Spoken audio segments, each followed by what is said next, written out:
Gloria al Señor. ¿Alguien le da un aplauso de júbilo, de gozo al Padre? Amén. Dale un aplauso fuerte, de verdad. No un aplauso de compromiso. Aleluya. Gracias, Jesús. Gracias, Rey.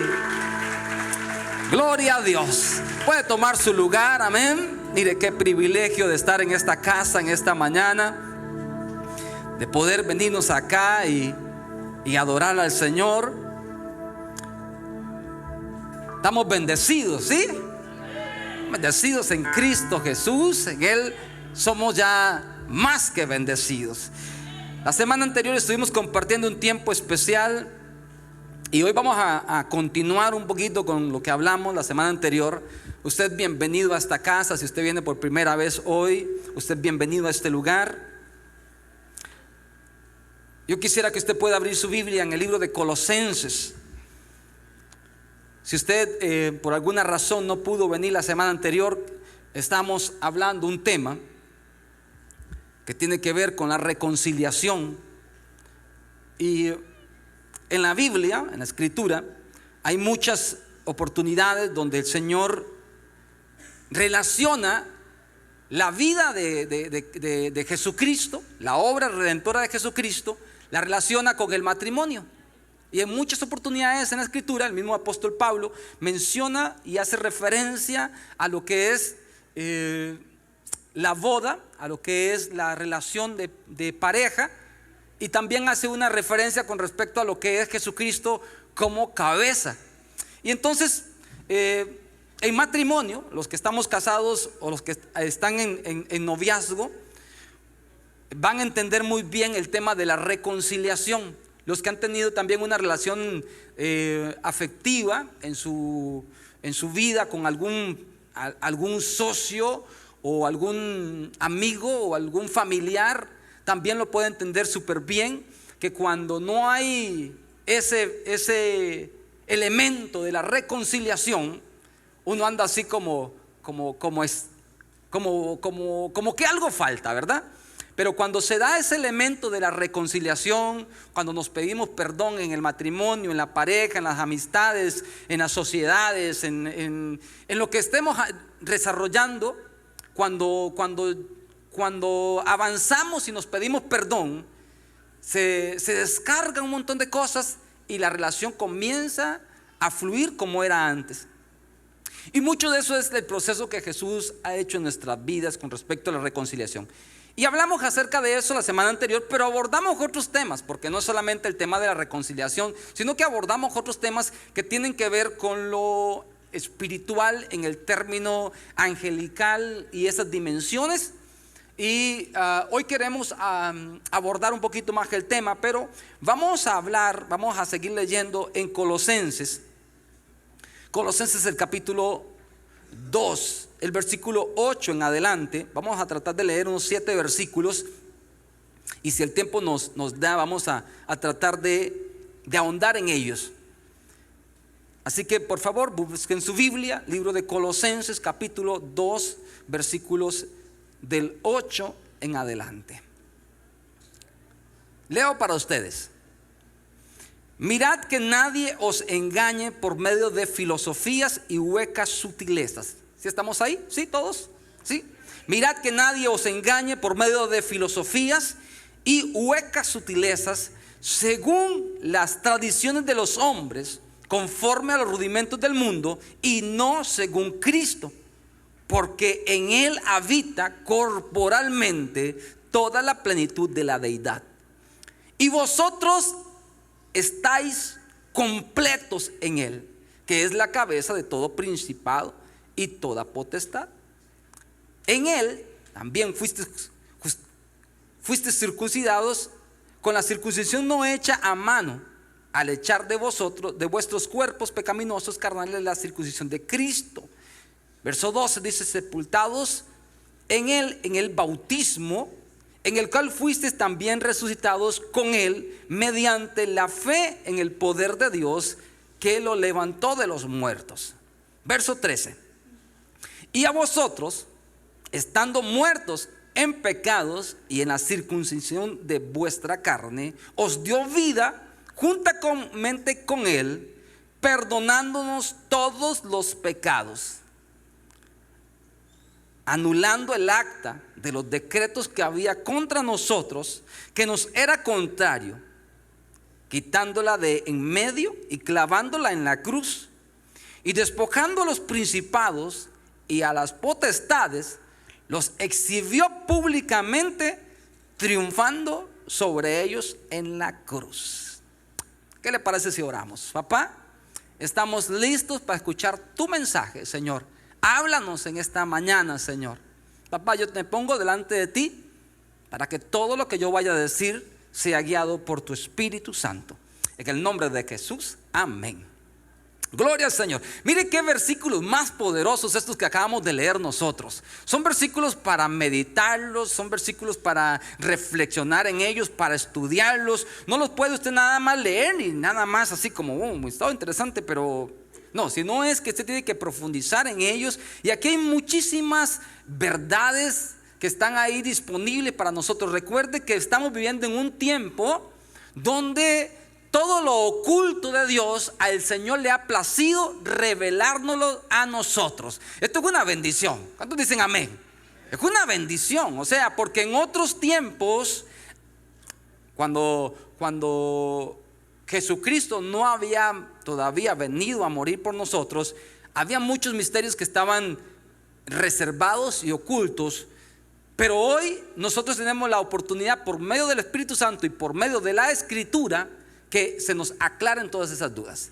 Aprovecho en este momento para decirle de que los días miércoles estamos desarrollando un tiempo muy especial acá, donde oramos, tenemos un tiempo de oración, pero estamos también estudiando la palabra, y nuestro hermano Pastor Cristian nos está enseñando un tema muy interesante, que es la misma palabra, introduciéndonos a conocer aún más los conceptos de lo que es el nuevo pacto, o el pacto donde nosotros estamos, que es a través de Cristo Jesús, y que tenemos que aprender a vivir en esa verdad que es Jesucristo. Así que yo quiero instarle a usted para que pueda estar los días miércoles a las 7 de la noche.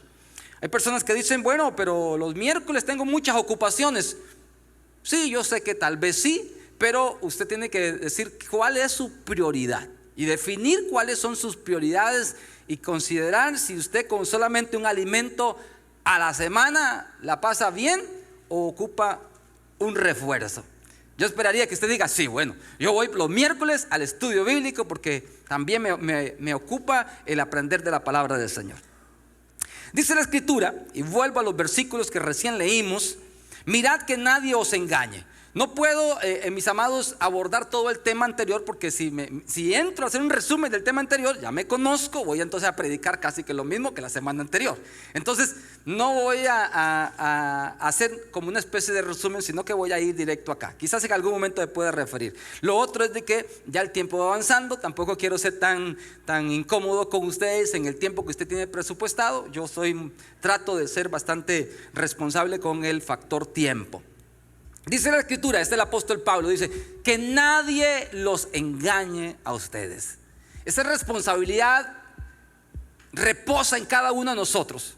Usted no puede pretender que cualquier persona llegue a usted a decirle cosas, ideas que no tengan un fundamento bíblico. Incluso teniendo fundamento bíblico, usted tiene que sopesar lo que se dice. Y la única manera es que usted conozca la Escritura. Amén. Hola. Sí, porque hay muchas verdades que están reposadas en la palabra, pero que no es correcto. Y de ahí salen las sectas, salen un montón de creencias un poco extrañas. Y hay gente que le dice que sí a ideas que salieron de la palabra, pero que no están conforme a todo lo que ella misma enseña. Usted dirá, bueno, esto es un poco complicado. Sí, a veces es un poco complicado, porque cuando no hay conocimiento de la Escritura, cualquier persona puede decirle a usted un montón de cosas y usted puede decirle que sí a eso. La Escritura nos exhorta a nosotros y dice Que nadie les engañe a ustedes con filosofías, con enseñanzas que no tienen sustento, con huecas sutilezas, con palabras acomodaditas nada más para que usted diga amén a todos. El apóstol Pablo es enfático cuando dice: ustedes tienen que estar velando en lo que ustedes han creído. Que nadie a ustedes les engañe con filosofías de hombres, con enseñanzas de tradiciones que son conforme a lo que el mundo enseña, y dice, y no es conforme a lo que es Cristo Jesús. Mire, hay una diferencia, y el pastor Cristian nos hablaba el miércoles con respecto a lo que es Jesús y a lo que es Cristo, ¿verdad? Entonces usted dice, bueno, ¿por qué a veces la Biblia habla de Jesús y por qué a veces habla de Cristo? Bueno, usted tiene que venir los miércoles para que usted sea entendido en esos términos, ¿verdad? Porque si no, usted puede confundir los conceptos y no le va a ser de bendición. Así que por favor, véngase. Yo sé que el pastor Cristian con mucho gusto va a estar con mucho deseo refrescar esos conceptos. Yo pudiera ahorita mismo decirle, esta es la diferencia entre uno y otro, pero tenemos un maestro también acá que nos está ayudando los miércoles, así que véngase para acá los miércoles. Cosas que no son conforme a Cristo, cosas que son conforme a lo que el mundo enseña. Dice el versículo 18, perdón, el versículo 10 dice: ustedes están completos en Él. Oye, ¿cómo me bendice esta palabra? Ustedes están completos en Cristo. Amén. Esto es una de las palabras que usted tiene que interiorizar aún más en su corazón. Hay gente que se siente incompleta. Y quiero hablar un poquito acerca de eso, aunque la palabra no viene con base a eso, pero hay algunos versículos que necesito pues leerlos y abordarlos desde la perspectiva que el apóstol Pablo está enseñando ahí. Hay gente que tiene situaciones de baja autoestima. Mis amados, le voy a decir, eso no procede de Dios. Hola, hello. Eso no procede de Cristo. Usted tiene que sentirse completo, realizado. Tiene que sentirse orgulloso con lo que Dios le dio a usted. A veces hay gente que tiene quizás el dinero para irse a hacer alguna operación por ahí, y dijo: el que no tiene dinero, eso es vanidad. Pero el que tiene dinero dice: bueno, eso es un cariñito que yo me voy a dar, ¿verdad? Pero si usted tiene que ser agradecido con lo que usted tiene. En serio, tiene que ser agradecido. Hay gente que se ve al espejo y dice: no me gustan las orejas que tengo, no me gusta la nariz que tengo. Y mucho de eso pasa con los adolescentes, con los jovencitos cuando están creciendo. Desde que a veces los jóvenes cuando crecimos, yo experimenté todo eso, ¿no? Como que algunas cosas crecen desproporcionadas, ¿no? Y a veces crecen más rápido las orejas que la cara. ¿Ah? ¿En serio? No, es que usted no pasó esas cosas. Eso es bullying en el colegio, ¿verdad? Y uno dice: pero ¿por qué así? Hay gente que le nacía el pelo así como raro, ¿verdad? Y usted no puede ir por la vida con esos complejos. No puede ir así, porque la Escritura dice que en Él estamos nosotros completos. Y con eso, y eso abarca muchísimas cosas, usted tómese eso en su corazón y diga: este cuerpito de, ¿cómo es que dice la pastora Janerit? De chica tropical, Dios me lo hizo a mí, dice ella. Esa es cero complejos es ella, ¿verdad? Usted tiene que ser agradecido con lo que Dios le ha dado, ser agradecido y decir: Señor, yo estoy completo en ti. Vamos abondando porque el tema es lo que está en el versículo 13 y 14. Dice el versículo 12, nada más hago un énfasis. Dice: sepultados en el bautismo, en el cual fuisteis también resucitados en él mediante la fe en el poder de Dios que lo levantó de los muertos. Esto es toda una enseñanza con respecto al bautismo que hay. Y no es el tema ahorita, pero esta semana algunas personas me dijeron, dos en particular, me dijeron que se querían bautizar. Y me pareció oportuno hacer un énfasis sobre esto, acerca de algo que en la Escritura, repito, en la Escritura hace referencia solamente, aprendas esta palabra, a dos sacramentos o a dos prácticas que hacemos visibles ante las personas que demuestran nuestra fe en Dios. Una de ellas es cuando realizamos la cena del Señor. Quedó instituida por el Señor Jesús. Cada vez que se reúnan, ustedes pueden hacer esto. Nosotros lo hacemos de cuando en cuando, ¿verdad? Antes lo hacíamos los primeros domingos de cada mes, y de repente comencé a ver de que alguna gente no venía el primero de cada mes porque se sentía que ese día tenía que confesarse delante de Dios. Entonces mejor no voy. Donde debería ser el día con que más gozo usted venga al Señor a decir: voy a celebrar la cena del Señor. Listo. Y lo otro es que Jesús dijo: el que creyere y fuere bautizado, ese será salvo. Y el apóstol Pablo aborda el tema y hace una referencia interesante aquí y en el libro de Romanos y en el libro de Corintios con respecto a lo que es el bautismo y a cómo morimos y resucitamos. Esta es una enseñanza preciosa. Entonces dice el apóstol Pablo: ustedes fueron sepultados en el bautismo, así también ustedes son resucitados mediante la fe en el poder del que levantó a Cristo de entre los muertos. Ahora, si el versículo 13 y el 14 son los que nos obedecen en esta mañana, préstele atención porque aquí nos vamos a concentrar los próximos minutos. Y a vosotros, estando muertos en pecados, en la incircuncisión de vuestra carne, os dio vida juntamente con él. Subraya esta parte en su escritura si no la tiene subrayada: perdonándonos todos los pecados. Oh, qué dicha, qué gozo y qué paz. O sea que los pecados suyos, los míos, los de la humanidad, son perdonados no por lo bueno que usted es, no por lo eficiente que usted es en su casa, no por lo tanto que servimos aquí en el altar o en la iglesia, sino por la obra redentora que Jesucristo hizo en la cruz. Ahora, algo que yo he notado con el pasar de los años, y quizás yo por un tiempo también fui preso de eso, es que hay mucha gente que viene a la iglesia y está viviendo con temores. Con temores.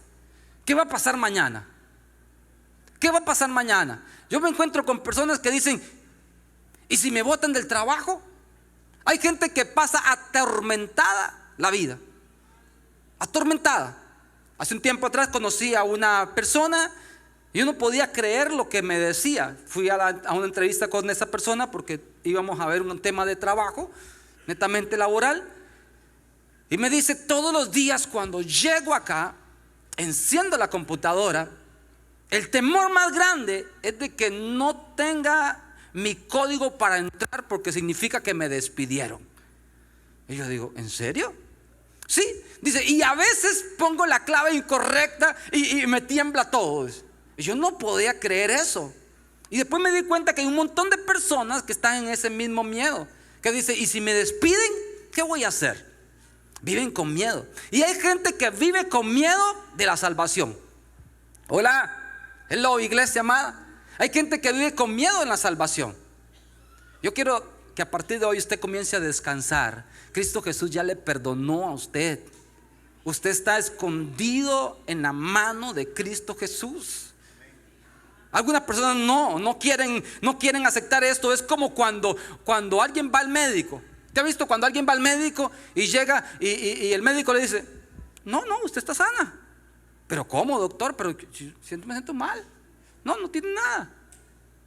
Yo me he encontrado con personas que se ponen bravos porque el doctor le dice que no tiene nada. Hola, no hay nadie aquí. No hay nadie acá. Y perdí la plata que fui en del médico para que me dijera que no tenía nada. O sea que estaba más bien contenta, más bien si le decían de que tenía una enfermedad terminal. No, pero fue al doctor y el doctor le dijo: no tienes nada. Y se puso bravo por los 40,000, 50,000, no sé cuánto que pagó por la cita, porque fue a un médico privado, porque quería que le decía quería que le dijeran que tenía algo que era incurable. Hay gente que viene a la iglesia y que está diciendo: yo no sé si Cristo Jesús me perdonó. Yo le tengo una noticia y que la grabe usted en su corazón. Ya el Señor le perdonó a usted todos sus pecados. Descanse, por favor. Descanse. Viva su vida agradecido, viva su vida dándole gracias a Dios, porque por medio de la obra que Él hizo en la cruz, ya Él perdonó todos nuestros pecados. Ahora el versículo 14 es el que nos obedece y que necesitamos ponerle muchísima atención a este versículo 14 y 15 del libro de Colosenses. Dice que en la cruz Él anuló el acta de decretos que había contra nosotros y que era contrario, quitándolo en medio y clavándolo en la cruz. Qué versículo más poderoso. Lo leemos nuevamente: anulando el acta de los decretos que había en contra de nosotros, que era contrario, y quitándolo en medio y clavándolo en la cruz. Mire, aquí hay dos enseñanzas interesantes con respecto a esto. Una es la que teológicamente nos han enseñado por siempre y que tiene una validez importante, tal cual. Y es que esa acta contraria que había contra nosotros se refiere, según la teología tradicional que se nos enseña, que era lo que el hombre venía acumulando a través del pacto anterior. Estos temas los aborda Cristian con mucha propiedad. Él habla mucho sobre esto, ¿verdad, Cristian? Pero usted y yo, que también conocemos de las Escrituras, o si usted no conoce este concepto, está hablando en primera instancia acerca de lo que se decía en la tradición, en la ley, en lo que se decía en la ley de Moisés, cómo el hombre no podía llegar a tener una relación perfecta con Dios, porque por más que cumpliese todas las leyes y los preceptos, 615, ¿600 cuánto? 614. Ya le agregué uno más y voy sumando. 614. Y si fallaba uno solo, ya no tenía oportunidad. Entonces era imposible. Ahora, al Jesucristo venir y morir, Él entonces, teológicamente podemos interpretar este versículo así, y así se ha enseñado también. Él anuló el acta de los decretos que había contra nosotros y que nos era contrario, quitándolo de en medio y clavándolo en la cruz. Lo que tal vez no nos enseñan teológicamente es el versículo que sigue con respecto a que despojó a los principados y a las potestades. Y hay algo más interesante acá. Póngame atención, porque usted tiene que hoy guardarlo en su corazón, asimilarlo en su fe y estudiarlo aún más para reforzar lo que yo en esta mañana voy a tratar de explicar. Dice: y despojando a los principados y a las potestades, ¿qué hizo Jesús? Los exhibió públicamente, triunfando sobre ellos en la cruz. Mira qué interesante, porque aquí hay otros elementos que usted y yo, que estamos creciendo en el conocimiento aún más de la palabra, tenemos que comprender que la cruz, esa que está ahí, esa cruz también simboliza un triunfo de Jesús. O sea, el llegar Jesús a la cruz es un triunfo. Vamos a ver, voy a tratar de explicar esto. Lo tengo bien interiorizado en mi corazón, pero no sé, todavía no lo he ensayado explicándolo. O sea, la muerte de Jesús, la resurrección de Jesús estuvo excelente, pero el llegar a la cruz ya fue un triunfo.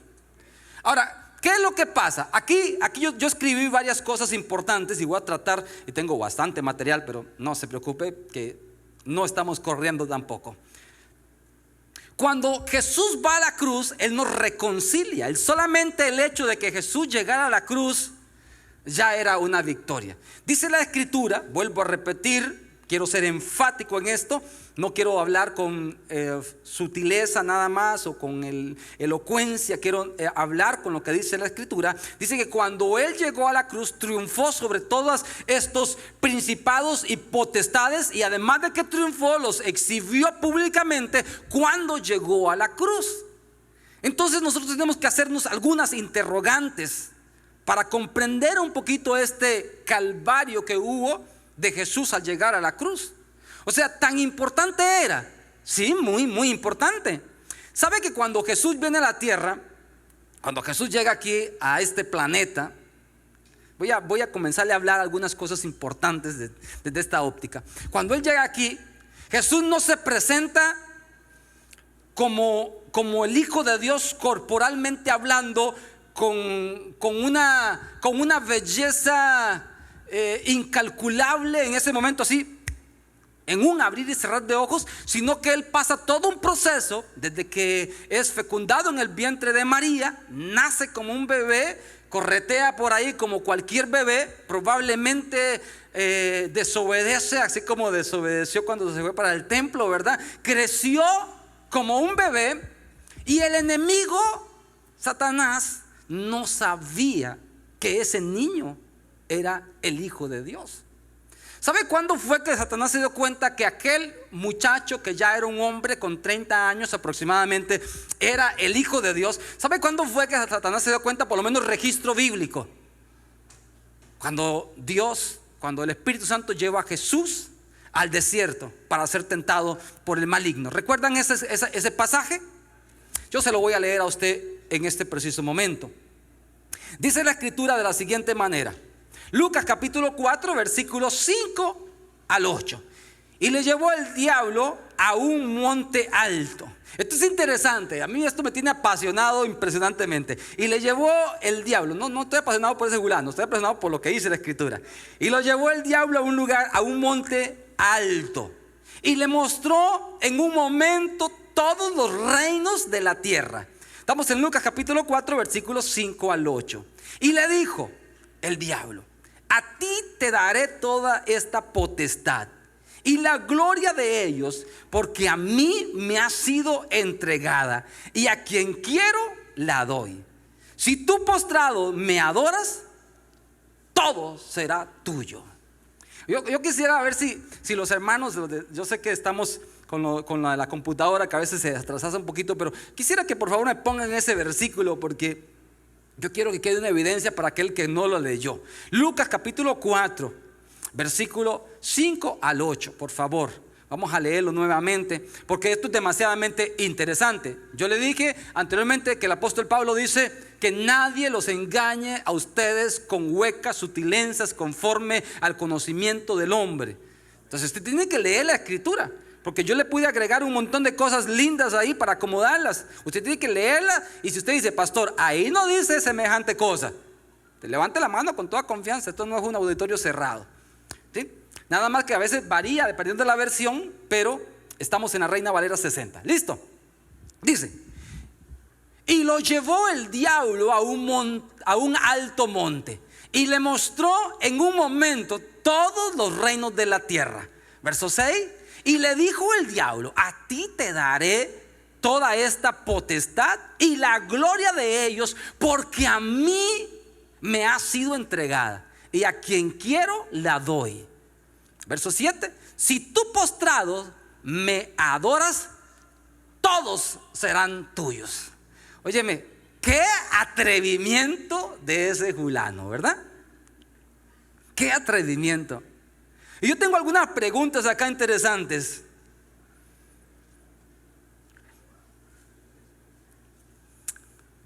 ¿Por qué el enemigo quería darle toda esa gloria a Jesús? ¿Por qué? O sea, que hay muchas preguntas que tengo acá sobre este versículo. ¿Por qué quería darle toda la gloria? Por un momento, nada más, por un momento, pregúntese usted: ¿qué pasa o qué hubiese pasado si Jesús le hubiera dicho: bueno, está bien, dame todo eso? Y el diablo le da todo a Jesús. ¿Con qué se queda ese fulano? Con nada, quizás, ¿verdad? Usted dirá: bueno, jamás Jesús iba a hacer tal cosa, porque la misma escritura dice, y Jesús le reprendió con eso, le dice: al Señor, al Dios Todopoderoso será el único que vas a adorar. O sea que eso lo descartamos. Pero ¿qué hubiese pasado? Ahora el enemigo está diciendo: todos esos reinos, toda la gloria de los reinos ha sido entregada a mí. Le voy a decir algo: eso no es cierto. No fue que se la entregaron a él, fue que él la tomó. Él la tomó. Y como él es un padre de mentiras, escúcheme, ponga atención a esto. Como él es un padre de mentiras, él va a querer usar siempre ciertos argumentos para decir: esto me pertenece. Así que en el nombre de Jesús quiero decirle algo: si el enemigo le llega con algunas mentiras, usted diga: no, un momentito, ese fulano es el padre de mentiras. Yo estoy completo en Cristo Jesús. Para empezar por ahí, de lo que dije anteriormente. Pero Aquí el enemigo está hablando acerca de reinos de la tierra. Y yo me pregunto, ¿cómo le hizo para mostrarle así? Como en las películas. Aquí está este reino. Aquí está este otro. Aquí está este otro. Si tú te postras, todo eso, toda la gloria que hay ahí, te la voy a dar a ti. Pero el Señor no lo hizo. Ahora, qué interesante que es esto, porque a partir de ese momento, por lo menos en mis estudios, veo a un enemigo diciendo: ¿y qué se las trae Jesús en este mundo? No le interesó la gloria de este mundo, no le interesó. Ni siquiera se puso a discutir con: esto es mío, tú me lo robaste, esto que el otro. Yo he estado analizando algunas cosas y yo quiero que usted también las pueda meditar y que usted saque sus propias conclusiones a través de la Escritura, no a través de sus propios pensamientos ni a través de lo que yo digo.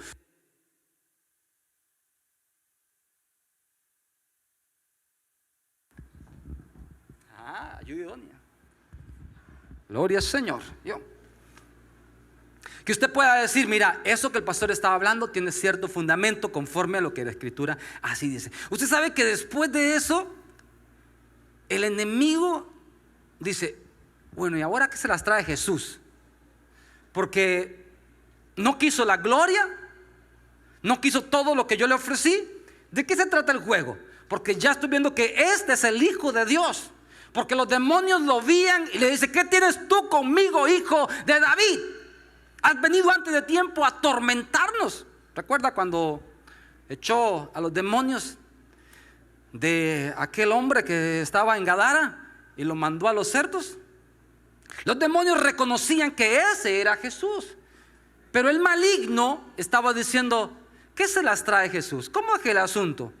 Y le voy a decir algo: esta Escritura, la Biblia, para muchos puede ser papel nada más, puede ser letra nada más, pero cuando esta letra, esta palabra es revelada en nuestro corazón, toma sentido. El enemigo puede conocer la Escritura y la conoce muy bien, pero a él no le es revelada lo que a nosotros como sus hijos sí nos es revelado. Entonces el enemigo sí conocía la Escritura, pero no tenía revelación de la misma. Entonces mucha gente puede venir a la iglesia, puede leer la Biblia, puede estar en la iglesia, puede estar cantando, pero no puede tener revelación. Y al no tener revelación se hace pesado, se hace cansado: no quiero seguir, quiero que terminen. Pero cuando hay revelación de la Escritura, es diferente el asunto.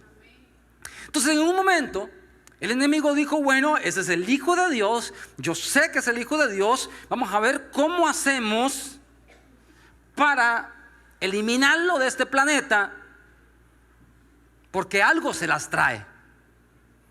Trató de hundirlo y no pudo hundirlo. Trató de matarlo en algunas oportunidades y Jesús dijo: mi tiempo todavía no ha llegado. Le voy a leer un versículo que quizás a usted le va a parecer interesante. A mí me parece demasiadamente interesante y está en el Evangelio de Mateo capítulo 16 versículo 21. Léalo por favor, por favor. Mateo capítulo 16 versículo 21 en adelante. Esto es demasiadamente interesante porque la sangre, el pacto que se hacía para perdón de pecados, para un año de paz para el pueblo de los judíos, era a través de la sangre derramada de un cordero. Y cuando Jesús comienza a hablar acerca de que tiene que ir a morir, ¿sabe quién quería impedir que Jesús muriera en la cruz? El mismo diablo. Hola. El mismo enemigo quería impedir que Jesús muriera en la cruz. No es lo mismo que muriera ahogado, no es lo mismo que muriera en un accidente, a que muriera en la cruz, conforme a lo que nosotros estamos enseñando del libro de Colosenses, que en la cruz fuimos reconciliados. ¿Por qué era necesario que Jesucristo llegara a la cruz? Dice Colosenses que cuando llegó a la cruz tuvo victoria. El enemigo no quería que Jesús fuera a la cruz. Es lo que dice la Escritura, el libro de Mateo capítulo 16 versículo 21 al 23. ¿Estamos ahí? ¿Sí? ¿Me ayudan con la computadora para poner el versículo? Mateo capítulo 16, versículo 21 en adelante. Leo para los que ya tienen su Biblia ahí a mano.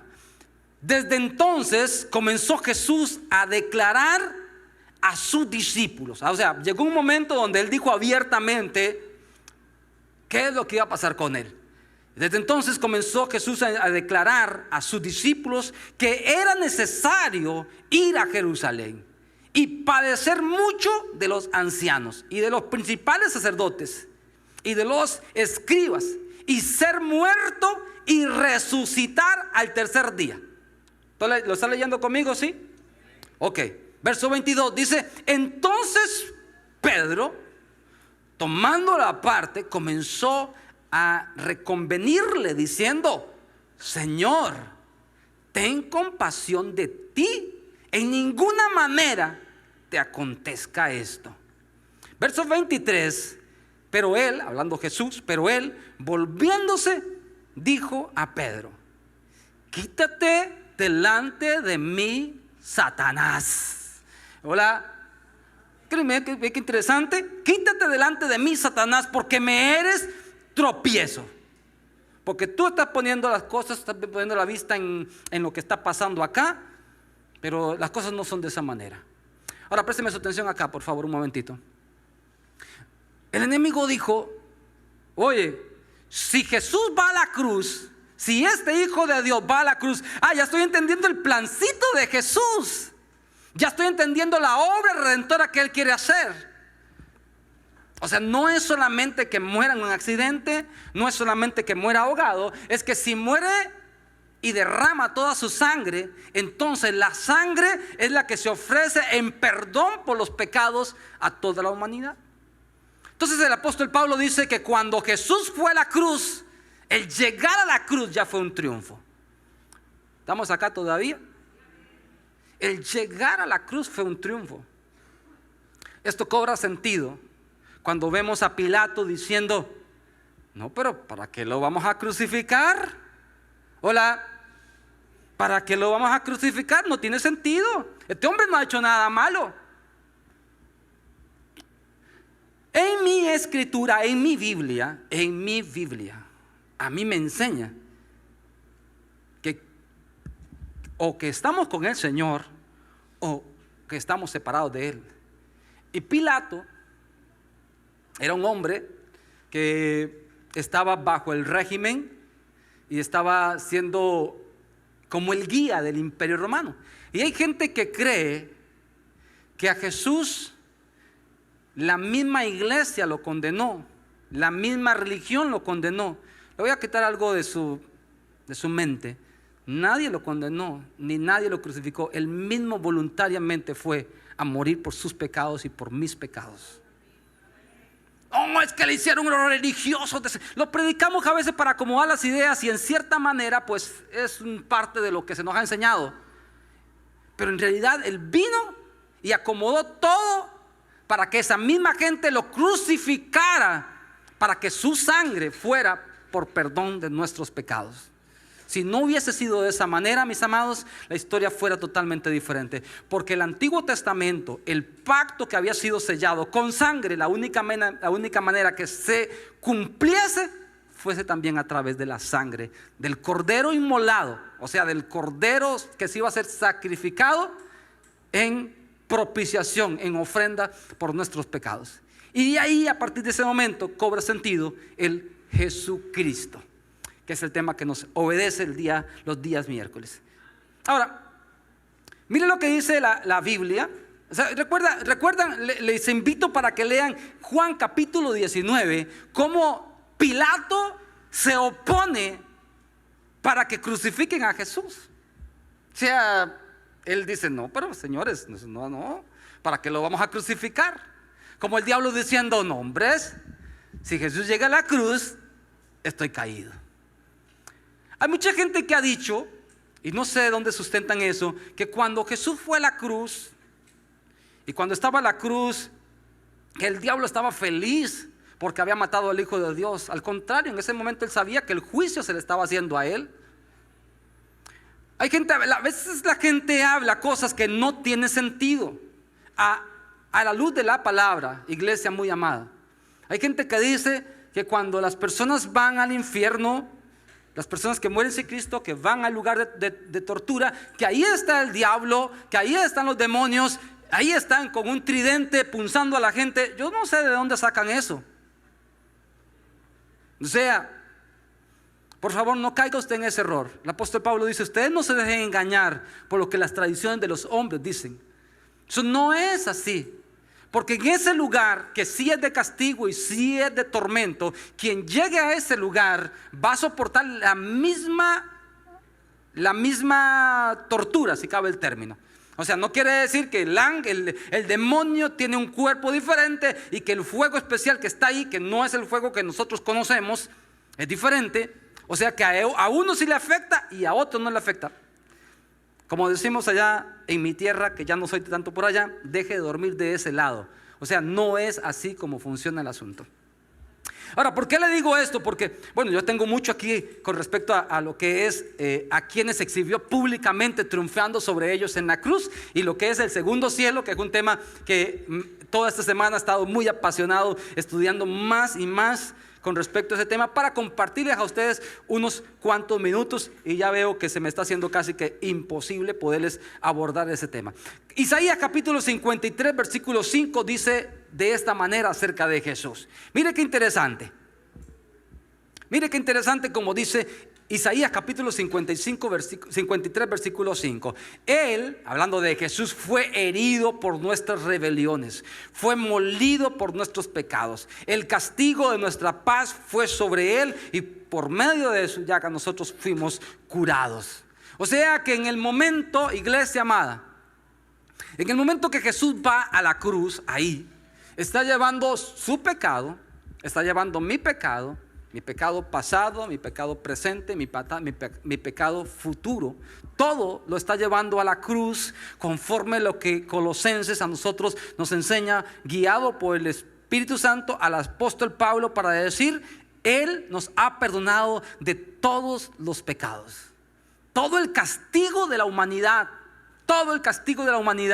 fue sobre Jesús, y Él lo llevó a la cruz. Lo que el enemigo no quería era que Jesús fuera a la cruz. Por eso el apóstol Pablo dice que triunfó sobre ellos ahí en la cruz. En la cruz. Es importante que usted tenga este concepto bien guardado en su corazón. El triunfo de Jesús fue cuando llegó ahí, cuando su sangre se derramó en la cruz. Ahí fue el triunfo. El cristianismo empezó no ahí. El cristianismo empezó 3 días después, cuando las mujeres fueron al sepulcro y encontraron que el sepulcro estaba vacío y que Él había resucitado. A partir de ese momento la gente comenzó a reconocer de que aquel que había dicho que iba a resucitar, de verdad que era el Hijo de Dios. Ahí empieza el cristianismo, la gente a seguir al Cristo resucitado. Pero el triunfo de Jesús fue ahí. El cristianismo entonces empieza 3 días después, cuando Él resucita. ¿Ves que son 2 conceptos diferentes? ¿Estamos acá? ¿Sí? ¿Estamos aprendiendo algo en esta mañana? Para tener más argumento, para decir: wow, vale la pena seguir a Cristo Jesús. Tengo aquí mis notas del segundo cielo. He estudiado esto, mis amados. Son las 11 de la mañana. Ya usted ha estado 2 horas acá. El que se vino sin su esposo, del esposo está diciendo: ¿a qué hora viene esa Julana preparando el almuerzo? Tráigaselo para acá y se queda con nosotros a almorzar ahora. Tenemos almuerzo después, ¿verdad? Es un buen argumento. Quiero, nada más a manera, como dirían por ahí los expositores, a manera de vuelo de pájaro, nada más, ¿sí? Muy rápido, muy rápido. Leerles un versículo que me va a dar la oportunidad, y a usted también, de conocer un poquito qué es lo que pasa en el segundo cielo. Y les prometo que vamos a seguir con esto. Disculpe que es que me apasiono tanto con este asunto, pero es que es demasiadamente interesante. Apocalipsis capítulo 12 versículo 9. Voy a leer este versículo, y esto es una introducción para ver lo que pasó en el segundo cielo, que es donde Jesús dice: vino a reconciliar y a traer paz entre un cielo y otro cielo. Y vino a reconciliar y hacer las paces. Y exhibió, dice Colosenses, públicamente a las potestades y a todos los que estaban dominando en ese entonces. Los exhibió públicamente al triunfar sobre ellos en la cruz. Apocalipsis capítulo 12, versículo 9. Dice: y fue lanzado fuera el gran dragón y la serpiente antigua, que se llama Diablo y Satanás, el cual engaña al mundo entero. Fue arrojado a la tierra y sus ángeles fueron arrojados con él. Entonces oí una gran voz en el cielo que decía: ahora ha venido la salvación, el poder y el reino de nuestro Dios y la autoridad de su Cristo, porque ha sido lanzado fuera el acusador de nuestros hermanos, el que lo acusaba delante de nuestro Dios día y noche. Verso 11: y ellos lo han vencido por medio de la sangre del Cordero y de la palabra del testimonio de ellos, y menospreciaron sus vidas hasta la muerte. Verso 12: por lo cual, alegraos cielos y los que moran en ellos. Va a ver que vamos a aprender un poquito más sobre esto. Alegraos cielos y los que moráis en ellos. ¡Ay de los moradores de la tierra y del mar! Porque el diablo ha descendido a vosotros con gran ira, sabiendo que tiene poco tiempo. Mira, este es un tema escatológico profundo y les voy a decir, a mí me gusta mucho, me apasionan estos temas. Aunque me gusta mucho el desarrollo personal, liderazgo y todo eso, pero los temas escatológicos me gustan mucho porque le permite a uno sí o sí estudiar la escritura. Sí o sí. O sea, no hay otra. No hay que usted copió y pegó de lo que dijo fulano, porque no se vale. Se le va a hacer un arroz con mango y no va a entender absolutamente nada. Pero aquí, en este versículo, nos abre un panorama demasiadamente enriquecedor para comprender lo que pasa en el segundo cielo y lo que pasa en el primer cielo. Los que no vinieron la semana anterior dicen: bueno, no sé qué es el asunto del primer cielo, segundo cielo, tercer cielo. Bueno, es importante que usted vea los que hemos enseñado en reuniones anteriores. La escritura, el tiempo de Dios es diferente a nuestro tiempo. Este tiempo dice: y Satanás, el diablo, ha descendido a la tierra con gran ira, sabiendo que su tiempo, o sea, sabiendo que tiene poco tiempo. Ese acontecimiento, aunque fue dicho en un presente cuando Juan estaba ahí, que el tiempo se detuvo para él y fue diferente, no es la misma línea de tiempo de la de nosotros. Aunque algunas personas, escatológicamente hablando, dicen que ese acontecimiento ya está a punto de desatarse o que ya se ha desatado. Es una guerra, una lucha que va a haber o que está dándose en el segundo cielo.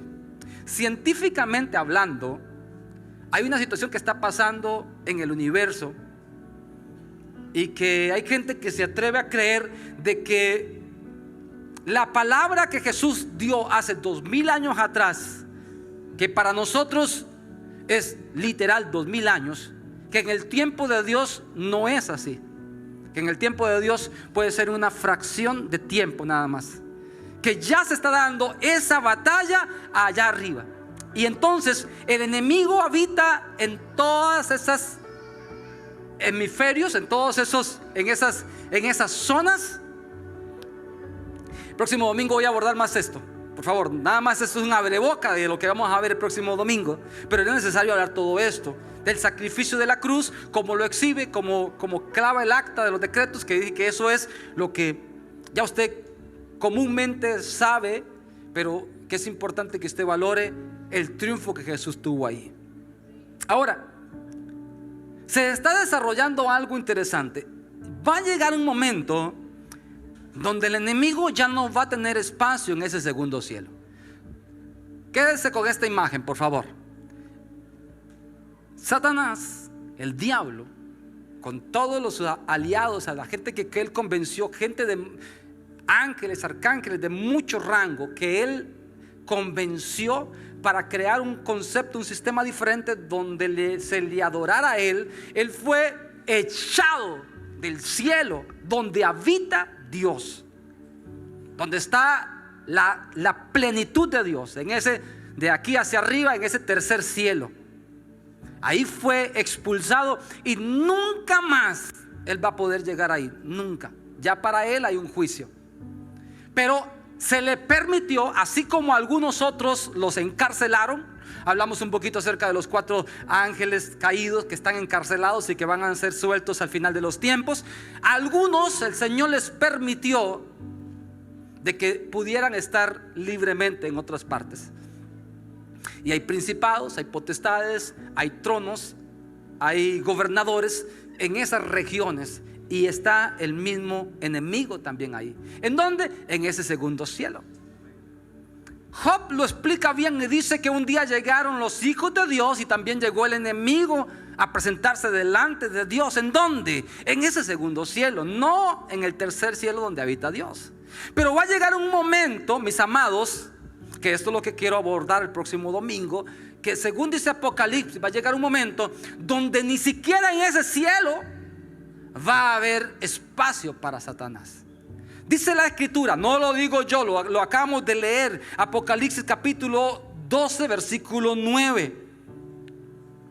Y fue lanzado fuera el gran el dragón, la serpiente antigua que se llama Diablo, el cual engaña al mundo entero. Fue arrojado a la tierra y sus ángeles fueron arrojados con él. O sea que va a llegar un momento en la historia, quizás muy pronto, donde ya no se le va a permitir más a ese enemigo que habite en ese lugar, y va a ser arrojado a esta tierra. Nosotros tenemos la convicción, tenemos a través de la Escritura muchos elementos que nos hacen pensar a nosotros que cuando eso suceda, nosotros, la iglesia, ya no vamos a estar acá.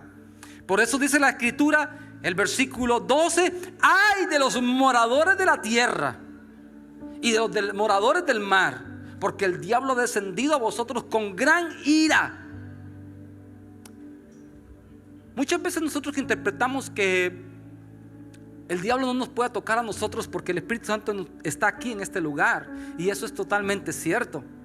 Pero además del Espíritu Santo, en ese segundo cielo se desencadena una lucha fuerte entre esas huestes de potestades que gobiernan esos lugares.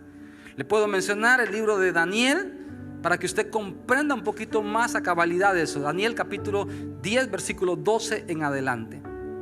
Ahora, ¿cuál es el punto? ¿Cuál es lo que nosotros como iglesia tenemos que estar entendidos en todo este asunto? Y yo sé que este es un tema interesante, un tema apasionado para los que nos gusta esta temática, pero usted que quizás dice, bueno, pero ¿qué yo puedo interiorizar y tenerlo ya mismo ahorita y que lo pueda poner en práctica? Porque es cierto, están hablando de temas escatológicos, de cosas que van a suceder.